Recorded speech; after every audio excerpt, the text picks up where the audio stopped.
Right. A very good morning, good afternoon, and good evening, ladies and gents.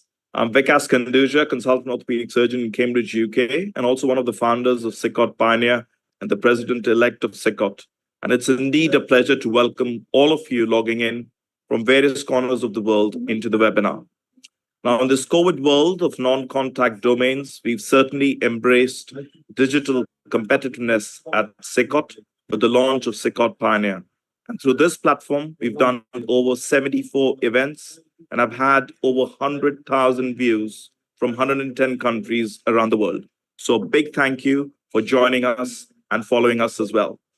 Now, today's webinar is the first webinar from the Computers and Enabling Technologies Committee. And I'm ever so grateful to KARTIK LOGISHETTY from Imperial London, who's the chair of the committee, and also SIVANANTHAN, our treasurer from Malaysia, the vice chair of the committee, along with the stellar faculty from all around the globe who've given up their precious time for this webinar. And I'll let KARTIK and Siva introduce them to you in a minute. We'll try and make this as interactive as possible. So please do post in your questions. And if you can't join us today, then you'll have access to this webinar on our on-demand platform. Once again, a big thank you to all of you and hope you enjoyed the webinar. Over to you, KARTIK and Suresh. Thank you, Vikas. Our first speaker is my dear friend and colleague, Benedikt Braun, who is an orthopedic surgeon at the University of Tübingen. And he is also the chair of the Smart Digital Solutions Task Force from the AO. He has done a lot of work on fracture monitoring. And without further ado, I'd like to ask Dr. Braun to start his talk. Thank you very much. So thank you, Suresh, for the kind introduction, and thanks for having me to share our first surgical experience with the AO fracture monitor. These are just my disclosures. Keep in mind, I am an AO person. I do chair a task force at the AO Foundation, and I am the PCI for the fracture monitor going to market study. What do I want to talk to you today about? So first of all, what is the fracture monitor? Then I'll give you a brief clinical background on the system, and then I will share what I was invited to share, the clinical experience that we had putting in the first two systems. So the AO fracture monitor is basically, on a very top level, is a strain gauge with a battery and a Bluetooth sensor housed in a little metal housing that can be screwed on to various plates. Currently, only femoral plates, so it's large frac plates by DPS and the 41 medical biphasic plate. And this sensor can record the implant load quasi-continuously and transfer it via the phone for up to 6 months without needing much of, let's say, patient compliance, because it is an automatic transfer and does not require any real interaction. It shares the load metrics with your physician and allows for daily update on your weight-bearing behavior and on the load that the implant is experiencing. So this is just a top-level overview of one of the earliest clinical studies that have been run with the AO fracture monitor. It was in tibial fracture revision cases, and for this study, it was mounted to an X-Fix, so to a ring X-Fix system, and basically during the healing time, measuring the relative implant load. And what you would expect in a healing fracture is that the load the implant experiences gradually decreases over time as a function of the healed bone that is taking over the weight bearing of the patient. And this is the current status. So now they've developed this implant to the point where it can be implanted actually and be screwed onto the plates that I just showed you. And the first clinical investigation, it's called a safety study, but really is a going to market study in Germany, has started last October at 4 study centers. So it's between the University in Homburg, Ulm, and the University in Münster, and our center, which is the Big E Hospital and University Hospital here in Tübingen. So now, since I was expected to share our experience, I will do exactly that. So this is the very first patient that was treated with this system as an implantable system that was done at our center. So it's a 65-year-old male falling from a ladder. And he was initially treated with an X-fix at an external institution, and then we did our planning. So metaphyseal comminuted and joint rather simple fracture, and we felt that would be a good indication to test the fracture monitor. One of the specifics, and yes, we are pretty big on double plating, is for this study, since we do not want to take away any strain from the sensor, that it is a fracture that's amenable to a single lock lateral plating system. So just be mindful of this. So we took him to the OR, and I'll just walk you through the OR, really trying to share the experience. This is what the sensor looked like. It's just a regular implant housing, and then it's attached to the plate. Basically, if you're familiar with the locking attachment plate by Depusynthese, you can attach this this monitor because it works exactly the same way. It's got a screw that's put in with the large torque driver, and then you mount the implant with a small frac torque. This is what it looks like when it's mounted to the plate, and you can already see that it can be placed either that it's sitting posteriorly or anteriorly on the plate. And anyone I've seen it done up to now, intuitively we really placed it posteriorly on the plate because it just feels a little less imposing on the soft tissues for the patient. And then there's one minor test involved, so you do need to train your OR staff just to be able to test the implant that it's really transmitting. If you're wondering how about battery life and shelf life, within the casing there's a little magnet, and only when you pull it out of the box does it really start the measuring process. So the battery runtime of half a year is consistent in between the systems due to that safety mechanism. Then you test that it's monitoring, and then you can basically slide it in. Did a little larger approach since we had to look anteriorly into the joint, but there you can see how it's sitting in there. We just slid it in. This is our team giving the thumbs up when we were done with the surgery. This is the intra-op, so we really did a more or less MIPO and tried to not touch the fracture at all. We were quite happy with the reduction. On the right-hand side is the immediate post-op. You can see in the laterals how the system is sitting posteriorly on the plate, not really impinging or anything. So we didn't have any complaints on the patients yet. And during the surgery, sliding in the plate, you really don't notice any difference to how you would put the plate in if you didn't have the sensor attached. So this is the first patient we did back in October. So we do have some follow-up for him. This is the 8-week X-ray when he was already in full weight bearing, and you can see some nice cows with the medial cortical shell and also posteriorly. This is the 3 months X-ray that was done a couple of weeks ago, and we did go for a CT just to make sure, and you can already see some bridging callus. Not everywhere, but it's progressing quite nicely, and he is ambulating and getting ready to go back to work. So he is doing quite well. This is the second patient, a little bit of a different case, treated at an external institution, had a couple of surgeries, 60-year-old female. Initial straightforward injury, had a lateral and a medial plate, had the lateral plate taken out in a misguided attempt to provide her with they called it a dynamization. This is how she was introduced to our department.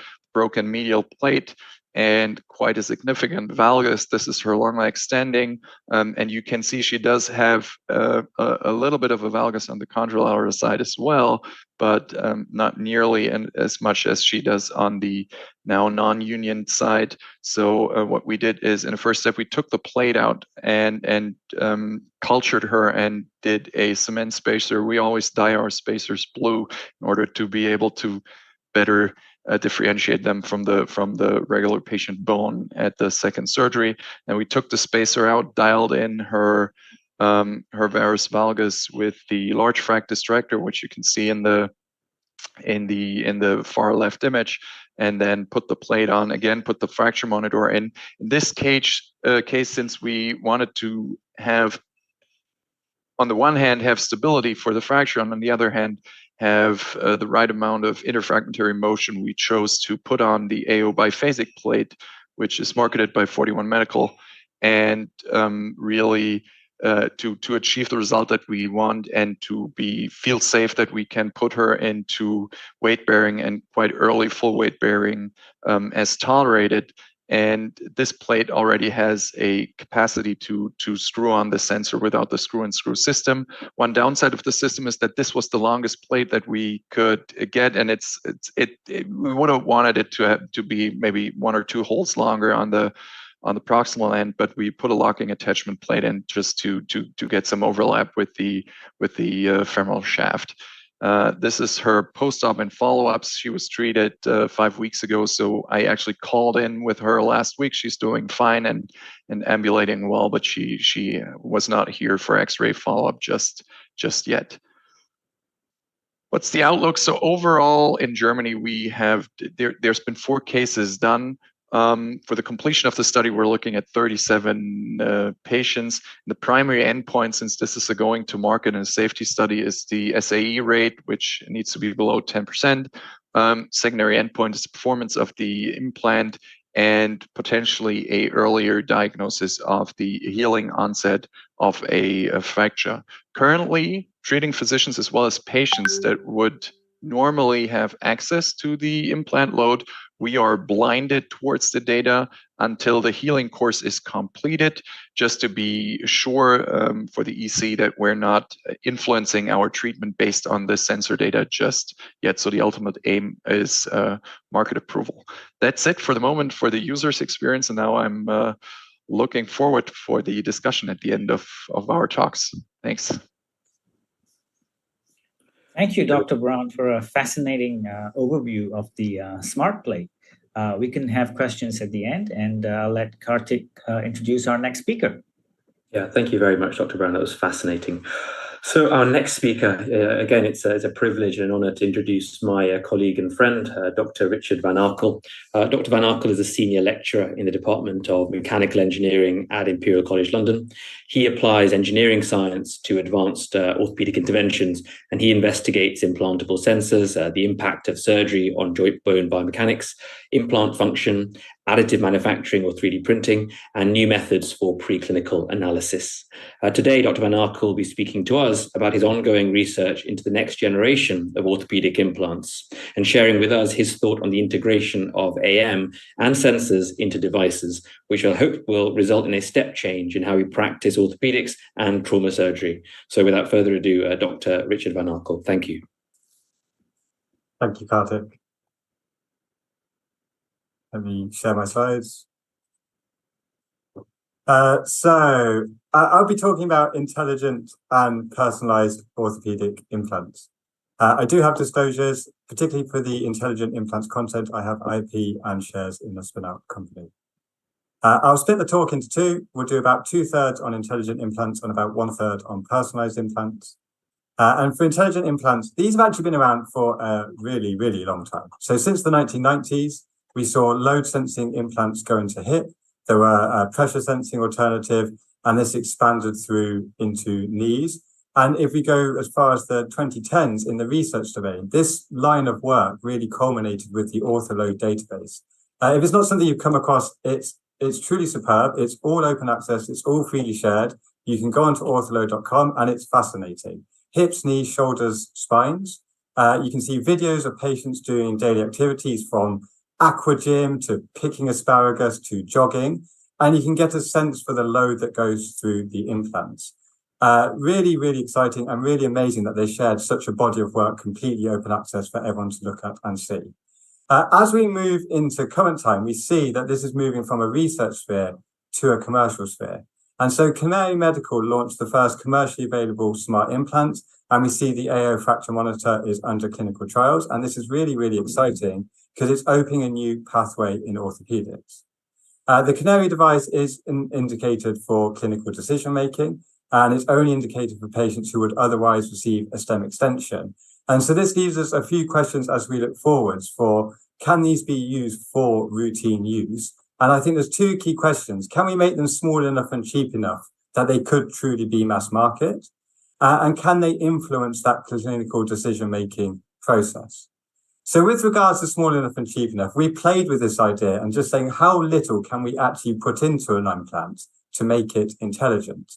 And so this is a small $1 sensor. It's about a 1 centimeter footprint and about 1 millimeter thick, with a small wire coil, which is about 10 millimeters in diameter. No batteries, no onboard circuit board. That's just it. So it's very, very simple, really pushing it down to the bare minimum we could have for a wireless smart implant device. And with just a single $1 sensor, we can get two useful bits of information. We can say, is this implant well fixed? So the black line is a well-fixed implant, the red line is a non-well-fixed implant, and the bottom axis is different users at different distances taking their readings. So yes, we can get information about fixation, and we can also get information about the temperature of the joint with just a single tiny $1 sensor.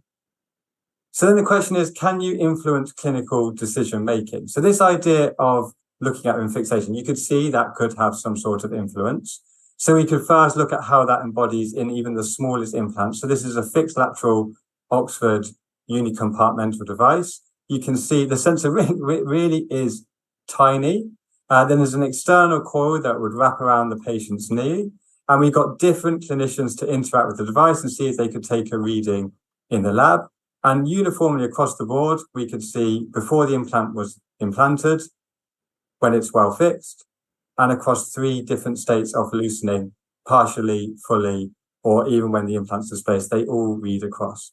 So that could potentially influence decision-making. But really, the question mark falls between, is it septic or aseptic loosening? And so we're also interested in, can we directly measure implants infections? So this is a separate device.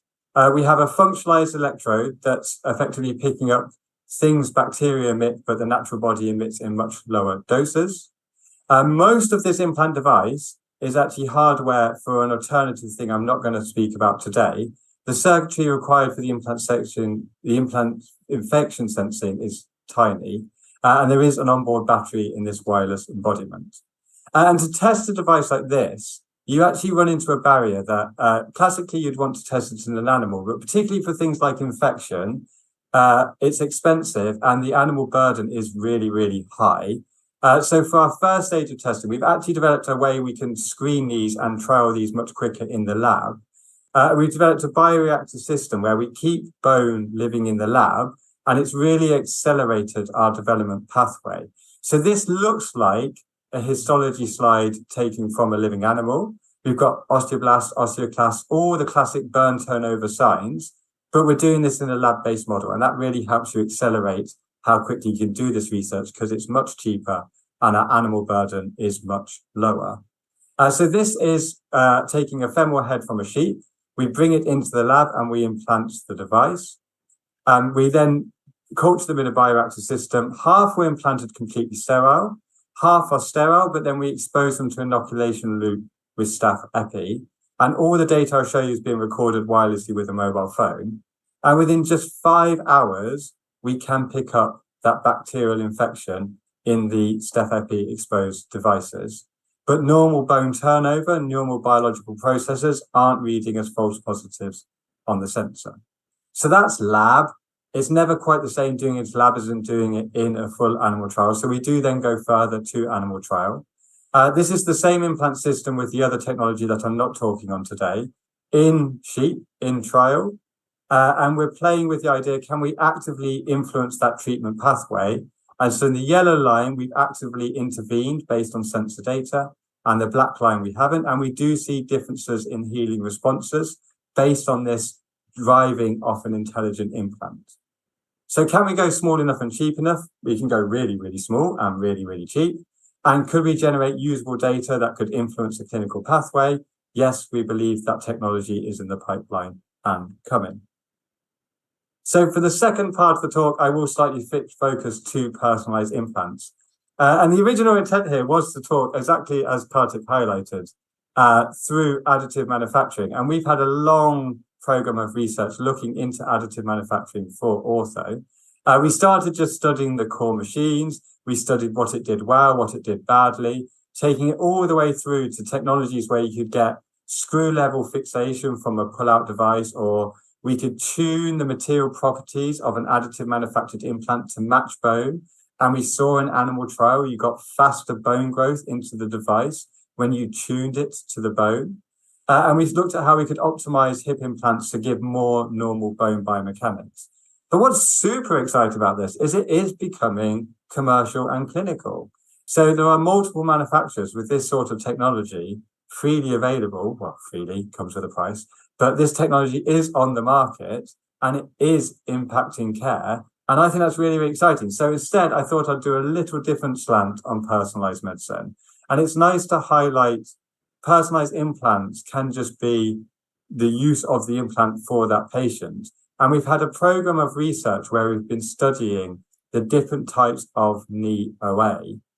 So whether they've got a varus knee and getting medial OA, valgus knees, lateral OA, maybe they're patella alta or dysplastic patella, and they end up with patellofemoral OA, or combinations of different disease pathways depending on their knee. These are very distinct, different causes, different impact for the patient, and different pathways. And there's a large number and an even split across patients. So we studied how do these pathways influence across patients. The purple is individual arthritis in one of those compartments. The blue is a mix across two compartments. And only the yellow, the 17%, or 1 in 6, only 1 in 6 people have total knee osteoarthritis. But when it comes to intervention, everybody is getting a total knee replacement. So it's clearly, for single compartment, there are solutions available. Partial knees have been around for a long time. But the question mark is, what happens if they further degenerate?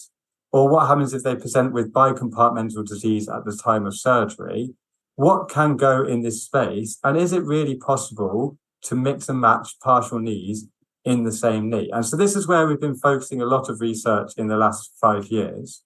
And what we found is taking this compartmental approach, the evidence stacks up. It is a nice thing for patient biomechanics. So we've measured better knee extension function, better knee stability. It's better for bone. And it was better for patient gait and better for patient prongs. And so it's a building body of evidence just using existing implants. And I look at things like robotics, where partial knees classically been associated with a steeper learning curve and a harder operation to do. So combining them is doubly hard. And we look at the technology that's available, and it leaves me asking the question, well, could we just use this established technology to deliver more personalized surgery without having to wait the next 5-10 years for these things to translate through for patients? So 3 learning points. Intelligent implants can be really small and really low cost. We're building the technology to directly influence clinical decision-making based off data you extract from the implant. But in the meantime, maybe we should start thinking about how we can use existing technology to be more personalized and more targeted for patients, because it is all available. No good research happens on its own. Thank you very much to collaborators. Thank you very much for funding. And of course, thank you very much for the invitation to speak today. Thank you very much, Dr. Van Arkel. So we've had 2 great talks about devices that are either implanted in patients or around patients or attached to existing devices. We're going to change gear next, and we're going to be speaking to Dr. Cody Wyles. So again, it gives me great pleasure to introduce Cody. He's an assistant professor of orthopedic surgery and a hip and knee surgeon at the Mayo Clinic in Rochester, Minnesota. He's also the director of the Orthopedic Surgery Artificial Intelligence Lab, or OSAIL, at the Mayo Clinic.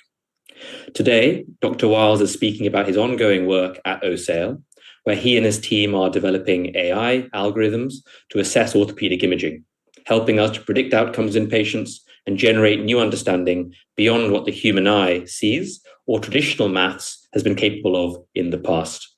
Over to you. Thank you.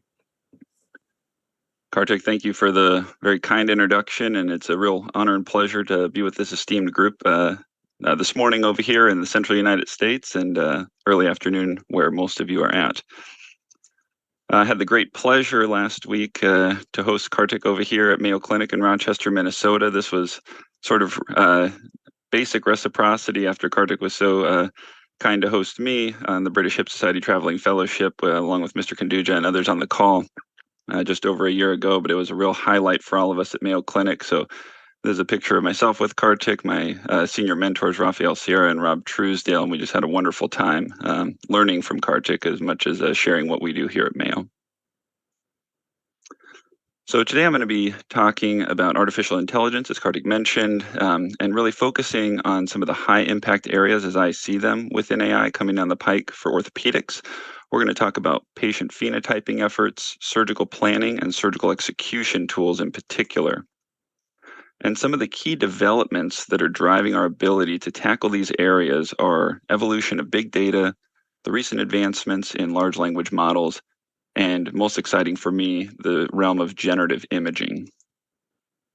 So beginning with patient phenotyping, we've worked on a series of multimodal risk calculators for some of the most prevalent and important complications of hip replacement, that's dislocation and periprosthetic fracture. And we wanted these calculators to answer two big questions. The first is to determine patient-specific risk. The second, and I would arguably much more important task of these calculators, was to determine the degree of risk modification that we can achieve with surgical decisions within our control in operative theater. So to create these calculators, we evaluated over 30,000 patients operated on over a 20-year period at Mayo Clinic. We define them based on a series of non-modifiable risk factors, including demographics and comorbidities, and modifiable risk factors, things like our implant choices and surgical technique. So we've published these. You can look those up if you like, but we've built a series of AI models that allow these to work on real patients in action. So I'll show you an example of this. This is a patient of mine, an 80-year-old female, body mass index of 30, undergoing a primary hip replacement for osteoarthritis. She has a history of osteoporosis and some mild cognitive impairment and a degenerative spine, but no prior spine surgery. So here's a graphical user interface. This is actually live in our electronic medical record now. It can be used for any patient. So you see me clicking in all of those metrics I just mentioned to you. You can upload a patient's preoperative x-ray. And what you'll get is a matrix output for this patient, sort of in heat map fashion, to show you their risk for dislocation. And you can see on the x-axis on the bottom here, we have surgical approach. On the y-axis, we have combinations of implants like large and small femoral heads, different acetabular liners, standard elevated dual mobility. You can see in the upper right-hand corner, this patient's potentially very high risk for dislocation, nearly 9%. I can get that risk to less than 3% with some decisions directly under my control. Here's the corresponding periprosthetic fracture risk matrix for the same patient. Once again, we see potentially quite high risk for periprosthetic fracture. Our variables that have changed in this scenario on the y-axis are whether we use a cemented or cementless fixation for the femoral component, whether or not we use a collar. And again, you can see that based on some simple choices within our control, we can move the needle quite drastically on this patient from a high risk for fracture to a very tolerable risk near 1%. Transitioning now to large language models. These have gotten a lot of attention recently, of course, and people focus on them, talking about their adaptability as physician co-pilots, their ability to potentially decrease administrative burden, provide smart care recommendations, and I think all of those are coming. All of those will be extremely important. But one of the areas I'm focused on with this is automated registry curation. So, as has been well advertised in the media, large language models are all the rage now, but they're so incredibly recent. I think we forget this. So the arc of progress is incredibly steep at this point in time. The first one was just on the scene in late 2019, and you can see the rapid spin-offs that have culminated in GPT-4 not too long ago. So large language models, it's important to kind of differentiate them in a binary fashion into the commercial models like GPT-4 and the open source models like Meta's Llama Chat. With commercial models, they're trained on more data. They're potentially more what we might call intelligent. They have a lower bar for entry, but they do need data de-identification, which is the big barrier for healthcare use. The open source models, they do require a little more tweaking. You have to run them on a local infrastructure, but that data does not leave an institution, so it provides an opportunity to keep it all within your firewall and not have to worry about patient privacy concerns. We've been trying to tackle this with some de-identification algorithms where we can take an original operative note like you see on the left, run it through a BERT-based de-identifier, and get some sort of dummy outputs that we can trace back on the back end for us to de-identify these. That's one potential solution to use the more powerful ChatGPT type of interfaces. We've also created a large language model registry user interface where, apologies for the small text on the right, but you can enter clinical notes. You can create prompts for the model. That prompt engineering, that's a phrase you'll hear a lot when it comes to large language models. That's really where we as physicians come in to tune these models in the direction to answer the task at hand. And these interfaces now have a flexible architecture, allowing us to evolve over time. So the days of figuring out which 50 variables you want to put in your registry, I think, are over, where now we can update these in real time moving forward and say, you know what, I want to look up these 3 additional things retrospectively on every patient that's ever gone through the NJR or whatever you are looking at from that standpoint. So just in some early pilot data for this, we looked at large language models versus the nurse abstractors that look at every surgical note here at Mayo Clinic to curate our own registry. And in a couple of simple data points, surgical approach for total hip arthroplasty, the large language model is already outperforming our nurse abstractors. It's a little humbling and saddening, I think, to see that our own abstractors have a 4% error rate for something like surgical approach, but it's true. When we look at whether or not we used robotics or enabling technology in a case, a large language model does extremely well on that. At least in a test set of 1,000, it was 100% accurate. The nurse error rate is 2%. So while the nurse rate is still good, already these large language models are passing the Turing test for some simple variables as a proof of concept. So now moving on to generative imaging, and I think this is the area that I'm personally most excited about. So what you're going to see now is a video from our lab. These are all 100% synthetic pelvis radiographs sort of morphing into one another just to show you kind of the broad spectrum of anatomy and pathology that can be generated on demand. And we've created a graphical user interface where we can ask the algorithm now to generate a series of radiographs with parameters that we specify. So I'll ask the algorithm here to show me an AP pelvis without any prostheses in place of a 65-year-old female with low BMI. And there's a radiograph produced in real time. Now I'll have it change one variable to a BMI greater than 40, and you can immediately tell quite a very different soft tissue envelope on that patient. We're also working on a variety of other conditional parameters for this type of tool, such as severity of pathology of the joint, presence or absence of an implant, which I'll show you here shortly, and some other demographic parameters as well. So to that question about generating radiographs with implants, we now have an algorithm called THANet. This is published in Journal of Arthroplasty for those interested that want to learn more. But I think some of the implications for this, it's enabling next generation templating, potentiating complementary technologies like augmented reality and robotics, and potentially even help us design new implants. So let me show you how this works in another graphical user interface. Here you'll see me pull up a real patient's preoperative AP pelvis x-ray. I'll then tell the algorithm I want to perform a right total hip arthroplasty. I'm going to say I want to do that with an exit or stem, and I'm going to let it choose the acetabular component of its choice. And it's going to make in a couple of seconds what it feels is the ideal post-operative x-ray for that patient with implant. Now I'll do an alternative example with a different patient using a cementless femoral component. And you'll see that x-ray generated in just a couple of seconds there on the right. So we put this algorithm to the test, and what we asked our surgeons to do was to look at a real preoperative x-ray and then 2 postoperative x-rays, one made by THANet, one that was a real Mayo Clinic postoperative x-ray for the same patient. They did not know which was which. And they were asked on a scale of 0 to 10 to grade what we called the surgical execution, basically how good did the surgeon do for that x-ray. And quite humbling, the surgeons in blinded fashion rated the synthetic x-rays higher than those of the Mayo Clinic surgeons, so 9.0 versus 7.9. A second metric here is we evaluated the percentage of acetabular components that ended up in the Lewinnek definition of the safe zone. The synthetic x-rays achieved that 97% of the time compared to 87% for the real x-ray. So at least on one very objective metric, these algorithms are picking up on what it at least perceives to be what good postoperative x-ray should look like. Some of the other areas we're working on with generative imaging are in the domains of automatic view correction. So this really allows us to understand anatomy from various perspectives with a single X-ray. And perhaps the more exciting implication of that is if you iterate that far enough down the road, you can enable two-dimensional inputs to potentiate three-dimensional outputs. So to that first question of view manipulation, we have some algorithms. We're in the process of validating them, but they're already up and working. So this is a real patient's AP pelvis X-ray on the left. And then on the right are 4 synthetic outputs for that patient.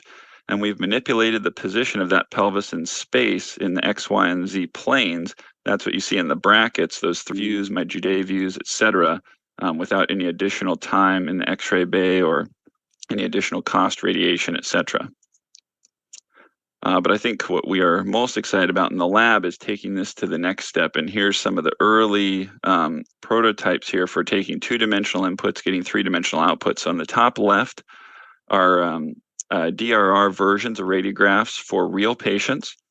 And then these are the three-dimensional outputs from that single input to the algorithm. So nothing except that AP radiograph. And then we're kind of spinning these in space to show you. And I don't have the real CT scans for these patients. We've trained it on all patients that have had CT scans. That's how the model's learning to do this. But when you match up the real patient CT next to this, it is extremely high fidelity, and we're in the process of quantifying that, so I can't share that data with you yet, but it should be coming soon. So to wrap up here, some challenges and opportunities with all of these type of technologies. And I think it really comes down to leveraging the digital ecosystem. That's how we're going to get the most out of AI. And the challenge with that, of course, is integrating data. It's an extreme challenge. I would say it's especially a challenge here in the United States, where our healthcare system does a very poor job, in contrast to the United Kingdom, of talking to each other. It's so fractionated, but we need to integrate data across the spectrum of care, preoperative to intraoperative to postoperative data, to kind of create that virtuous cycle of feedback, and then also, importantly, between institutions. The opportunity there is for iterative improvement. If you can create that infrastructure, you can enable real-time model updates and create a federated learning architecture that makes AI really shine. Regulation and implementation is another big thing to think about. This is a new frontier. At least at the FDA, it's labeled as software as a medical device, and these frameworks are currently being worked out. I've talked to some members at the FDA, and they're hoping to have sort of new software as a medical device frameworks out by end of this calendar year. So that should be something to pay attention to. The performance thresholds for clinical use are undefined. That's going to be a big question that we need to debate as the research and clinical community in this space. But the opportunity here is to augment what we do as physicians and surgeons, back to that concept of the digital co-pilot, decreasing administrative burden, making us smarter at our jobs, and focus on the tasks that are really at the top of our training. The last one I want to focus on here is trust. So big challenge, of course. So artificial intelligence algorithms get a reputation for being a bit of a black box. They can't always be explained, but there's some tools that are now available to assist with that. And there's a lot of very smart people working on that, particularly in Silicon Valley. So physicians are uncertain how much trust to put in these. Patients come in skeptical, but the opportunity, if we can get past that, is to enhance care confidence. So we want to emphasize models that come with tools like uncertainty quantification, not just an output from the model, but an output from the model that says the model is 87% certain of this conclusion, and here's why, for reasons X, Y, and Z. And there are techniques that can do that. And then also we need to perform research on these tools and demonstrate superior outcomes. We shouldn't just take it at face value that because the algorithm told us that it must be better. So a lot of research needs to be done to shore that up. So final take-home points, AI will definitely change the landscape of orthopedics over the next decade. I think that domains such as patient phenotyping algorithms, large language models, and generative imaging will be catalytic technologies in that effort. And lastly, I would say be prepared. The pace of change is far too rapid to comprehend. The chance that it will be disruptive is 100%, and the chance that I can predict it is certainly 0%. So with that, I would like to thank you for the time, attention, and opportunity, and would love to take your questions during discussion section. Thank you so much, Cody. I'll hand over to Dr. Siva. Thank you, Cody. That's fascinating talk. Without further ado, I'd like to introduce my dear friend, Dr. Grimm, who is a senior researcher in the field of movement and analytics and biomechanics. He's also past president of EORS, European Orthopaedic Research Society, and the current president of ICORS, International Combined Orthopaedic Research Societies. So go ahead, Dr. Grimm. Let's hear your talk.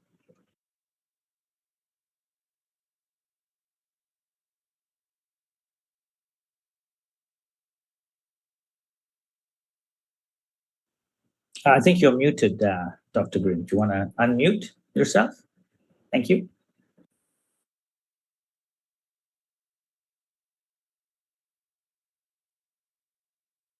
Yeah, sorry.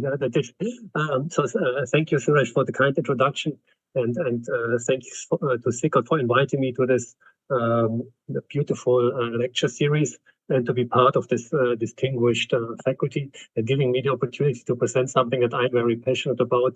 I hope you can see my screen. It's about the wearables and how they contribute to digital mobility and biomarkers in clinic and research. Can you do my slides progress? Yeah, we can see it. Just hit the presentation mode, so it goes into a presentation format. Yeah. Okay. Now I think now it works. Yeah, this is not a patient wearable, but it's a symbol for me that a wearable sensor can measure everything in theory, can be inobtrusive, so that it does not affect what's happening, and the subject who's using it or does not realize it. And I think that's similar to what Dr. von Arkel presented with his sensors. So this is a sensor that is inside a ball that was used in the Football World Cup. And when Ronaldo claimed that he took a header goal, it was later shown that the IMU sensor inside the ball showed that no head contact was there, so it was clear that this goal was not scored. And I think this shows the principle of wearable sensors in assessing patient or human motion. And when I do human motion, I mean, this can be physical function. So how well does a joint that has been treated perform? How does it influence mobility or disability in real life? It can also be used to measure performance, for instance, athletic performance after sports injury treatment. And we can look into physical activity behavior, because if treatment reinstalls a certain functional capacity, it does not automatically mean that patients transfer it into real life behavior that we want to achieve or that they want to have.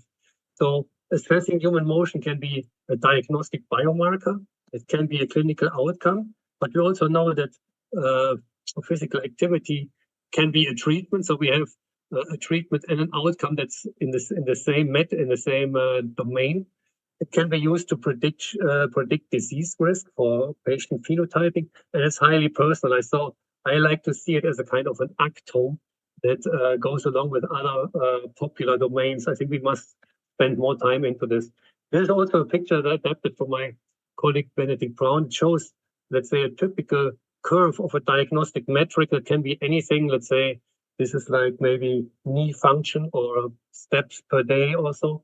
And you can see that normally we would have some degradation of the normal performance, which may warrant an early intervention. When it becomes worse, there is an injury risk. Then maybe there is a trauma or a treatment, and there's a rehabilitation. And that can be different. That we can have people who have a fast recovery, people who are not healing, people who are maybe overloading the construct and therefore cause re-injury. But actually, most of it is blinded to us if we do conventional follow-up with X-rays or questionnaires. So we can't see this. But this is all domains where wearable sensors can come in. So what I think, what is the beauty of wearable sensors? We can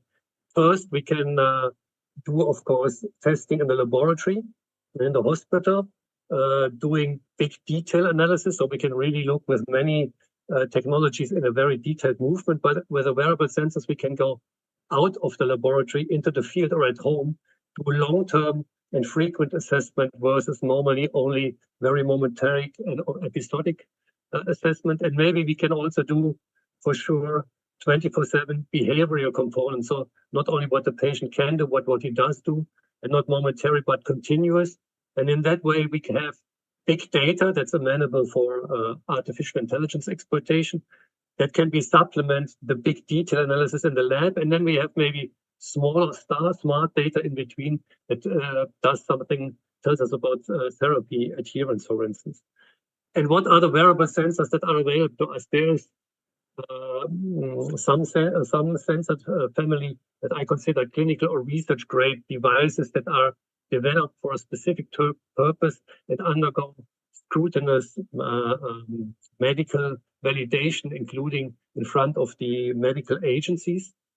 Then we have these consumer grade devices that are more and more available. And then we have patients who bring their own technologies to us. So we will have a large range of devices which we can use for harvesting. But if you do wearable sensors normally, you may have, for instance, plantar pressure insoles, which can measure the plantar pressure distribution, the ground reaction force, and of course, in lower extremity healing after fracture, for instance, this can be very informative.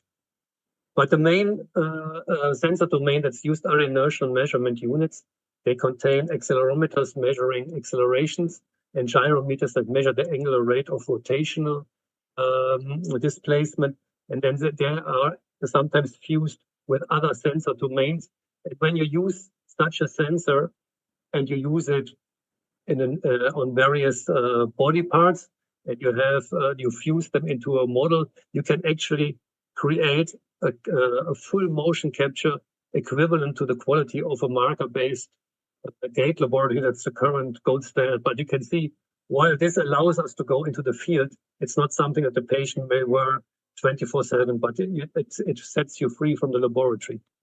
So normally, you may use only 2, 3, 4, 5 sensors, maybe to focus on a single joint or to drive an extra game application at home. But in fact, most commonly are single sensor solutions, such as the ones worn on the wrist, or the clinical grade sensors that are put on different body locations. And the body locations are chosen depending on the metric, the mobility metric that you're most interested in.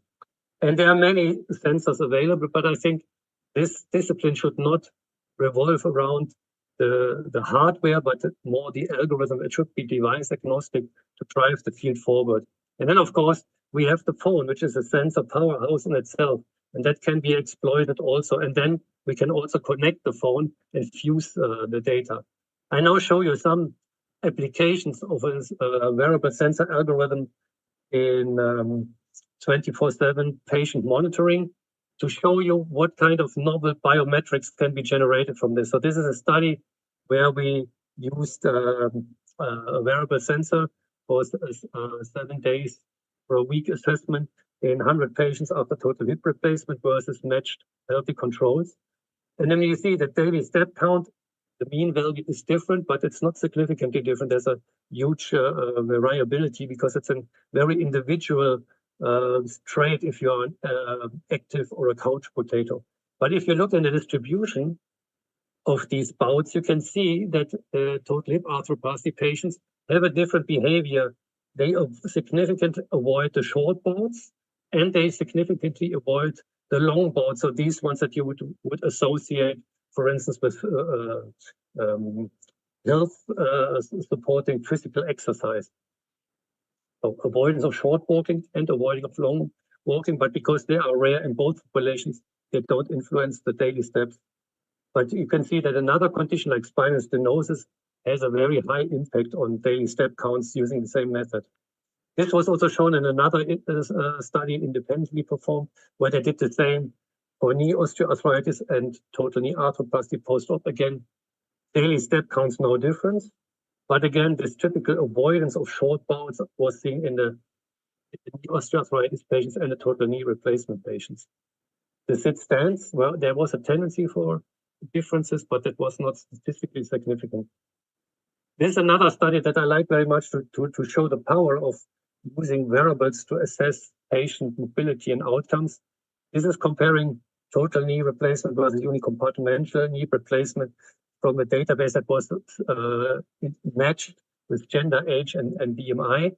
And in the patient self-report, like in many other studies, there was no difference in outcome, not in the course, not in the forgotten joint score, and not even in the squash, which is a self-reported physical activity report. And again, step counts were not different, but what was different and significantly above the minimal clinically important difference is the walking speed, so the step frequency, and the usage of staircases. So this is something that patients may not self-report, but it's a significant difference that this treatment of the lesser invasive treatment results in a higher level of real-life activity. There's another study that shows the added value of real-life biometrics assessed by wearables, where we compared patients with a low wear after 10 years total hip replacement and patients with a high wear after total hip replacement. So the average wear and wear rate was 3 times higher in the high wear group. So you would expect a much higher step count because you would think these are patients who are using their joints more. But again, daily step count was not different, but what was different was the walking speed and the acceleration intensities. And that was, at first I could hardly believe this, but in the follow-up there were 3 independent studies that did a similar study on metal implants, and they also found that primarily intensity of the activities contributes to wear, not normal walking. There's also where you can see that measuring time on feet, so the time out of bed in after total hip replacement in the hospital until discharge, can be monitored, and rapid recovery programs can be validated by this technique. In the rapid recovery program, the patients continued to wear the sensors at home, and you could see that once they were out of the hospital, their activity actually dropped. So it shows maybe the need for at-home physiotherapy or activation. This is a study where it's not done by us, but by colleagues, where a single sensor was used during post-op rehabilitation after ACL, where you can see that the knee flexion angle increases during the post-op weeks, and the asymmetry between left and right goes down as expected. So this is just a single IMU, and it connected to a phone for remote monitoring. So we can also have longitudinal granular detail of rehabilitation. There's another study conducted by my colleague Benedikt Braun, who's present. They use the plantar pressure insole to monitor compliance to post-fracture load-bearing protocols. And what they showed was that there was a very poor compliance to this, showing that patients cannot implement these post-operative loading protocols, but was also shown that it did not affect the outcome. So maybe this can be interpreted as from consumer wearables that the patients brought themselves. The beauty of this approach is that you can collect the metrics also from the pre-traumatic phase when you harvest the data. So this is 57 highly unhomogeneous fracture patients, but it was possible in many cases to identify the time of fracture and a rehabilitation phase back to normal. But there were also people who did not show this, and where maybe non-healing could be derived, or bad healing could be derived from this. It can also be used in the upper extremity, and can use a phone, for instance, to replace the goniometer, but you can also monitor in real life activity differences between healthy controls and shoulder patients, where you can see that the asymmetry between the dominant and the non-dominant side is affected when patients are injured or undergo treatment. But while I'm a big fan of wearable sensors, the recent advances in computer vision have enabled us to use a single camera, consumer camera, with open source computer vision models to generate for certain gait metrics a similar quality of motion capture as in a 3D motion capture in the laboratory. So maybe some sensors may even be replaceable by this approach. So coming back to the learnings of this session, the wearables are available to assess many dimensions of physical function and activity. They can be used for diagnostics, outcome assessment, remote monitoring, and patient self-management. Previously inaccessible insights are possible into early disease detection, progression, or rehabilitation. There's much choice, little consensus and standards, and validation is lacking. So we have to choose between requirements and usability. And in the future, we should go for device agnostic methods, bring your own device harvesting, and computer vision. Thanks for your attention. Thank you. Thank you, Dr. Grimm. So we have a little time for a couple of questions. I think one of the questions that came up for Dr. Braun was how does the strain change as the fracture heals, and how can we intervene as surgeons? So the idea is the implant measures the strain on the plate, meaning that the strain over the time of fracture healing that is measured by the plate or by the sensor on the plate should decrease because the load is shared more and more through the fracture and the healing bone. So the load on the sensor should decrease when you have a fracture healing. And then there's been some animal experiments run, and you can clearly see the animals that do not show this drop in the relative implant, or that they are actually going into a non-union and the sensor is picking it up. And the idea is that you could have an earlier intervention and really detect patients that are at risk for a delay in fracture healing earlier than you could with traditional measures. Thank you. Thank you. I've got a question from the crowd. I'm going to combine a couple of questions, if that's okay, Cody, regarding your fascinating, fantastic talk.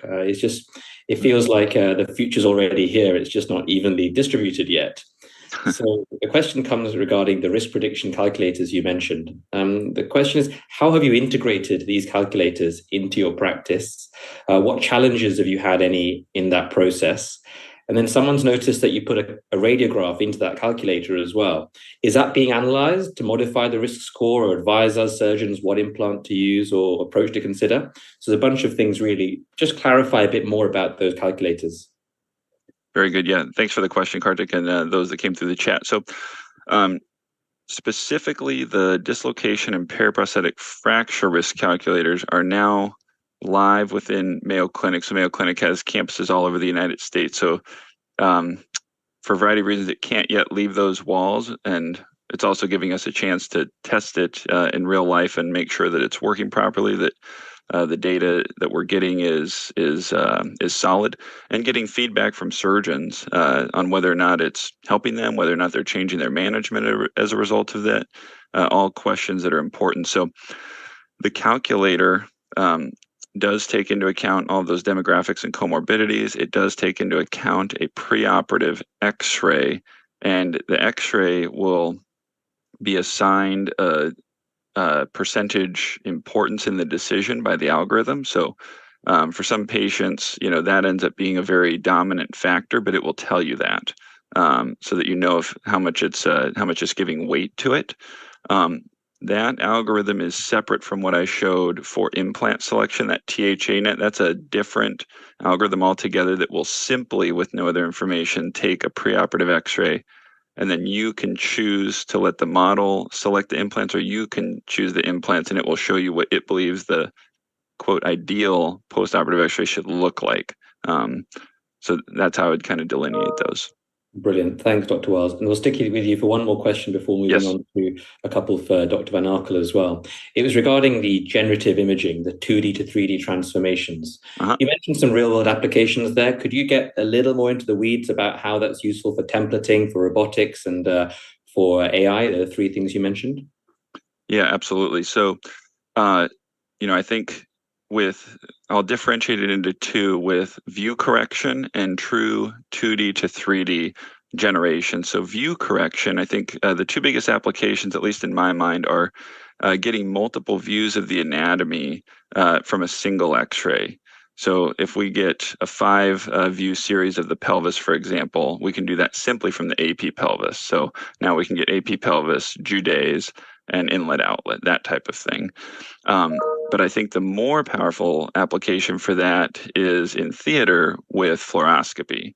So if you're doing a trauma case in particular, you can automatically envision the value of that, for not having the radiography tech, that's having a bad day, and maybe you're having a bad day, and now we're compounding problems. And so if we can have the C-arm put in one single position and get multiple views, to check our reduction, to check our starting point, that is going to be very powerful. Now, 2D to 3D, I see that as having bigger implications for preoperative planning on complex cases and interfacing with robotics. So for robotic knees, for example, one company famously gets CT scan before. Most are trying to move away from that, but you lose something when you don't get that.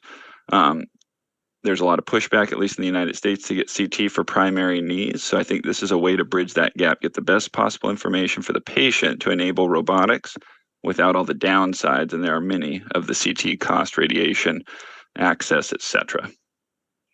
Thanks, Dr. Wyles. Certainly, I'm keen to get the alignment and some morphology stuff from the technology you've presented, and trying to get rid of that pointer that takes 10 minutes to mark everything down. So I think that the future is promising. Thank you very much. Dr. Van Arkel, if you wouldn't mind asking, actually a group question to you, Dr. Grimm and Dr. Braun. So the flavor of the questions are, about moving on from traditional metrics of measuring outcomes. Because, X-rays tell half the story. Non-union may not be caught until too late or much later. And as you mentioned, Dr. Grimm, that modern proms have ceiling effects. So I'll ask each of you this question in series. Dr. Van Arkel can answer first. In relation to the devices that you talked about, what is it right now that's preventing these technologies from being mainstream? Is it cost, is it regulations, or is it something else? Dr. Van Arkel first, that's okay. I guess there's no actual barrier. It's just the work needs to be done. So the stuff is invented, and then you need to translate. Any implant where you want to influence clinical decision-making would be a Class 3 device, and that comes with a higher regulatory burden to take it through. And so there's a cost, so there's an investment raise, and then there is a time to do the trials. But that is the barrier, and that is the barrier facing all the devices. And particularly if you want to chase that clinical decision-making factor, you have to be Class 3, and that will slow things down in the clinical trial. So there will be a safety trial, like we see with the AO fracture monitor, and then there's a pivotal trial where you'll start to really be able to do those marketable claims and make it a product. Great, thank you. And Dr. Braun, you've been involved with the development of this device. It's clearly an AO device that's being tested right now. What are the next hurdles before it becomes, something I can get on my shelf? Like Dr. Van Arkel just mapped out, this is the process that this will have to go through. I was quite surprised leading up to us being able to implant it. The process was quite smooth. So I was the PCI, I was in all the documents, and luckily AO has a lot of people that are really good at writing these things. So really, I was just okaying them, but still, I was surprised at how well it was received by the regulatory authorities in Germany that did raise questions, but they were answerable, and they were showing quite a high understanding of what they're trying to achieve with it. So I would have imagined the process to be worse. So there's an obstacle, I agree, but it's a manageable one.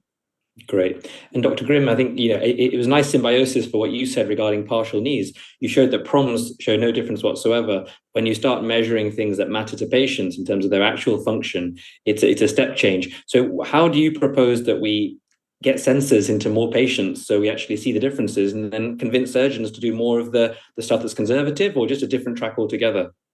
It's really like, as your question said, these technologies have been around for a long time, but they have not yet become commonplace. And I think one of the hurdles is also the plethora of devices that are around, the lack of standardization, the lack of consensus, and in the future, I think it will be that more and more people already have wearable devices and may not want to add another one. So this patient compliance and usability is a challenge.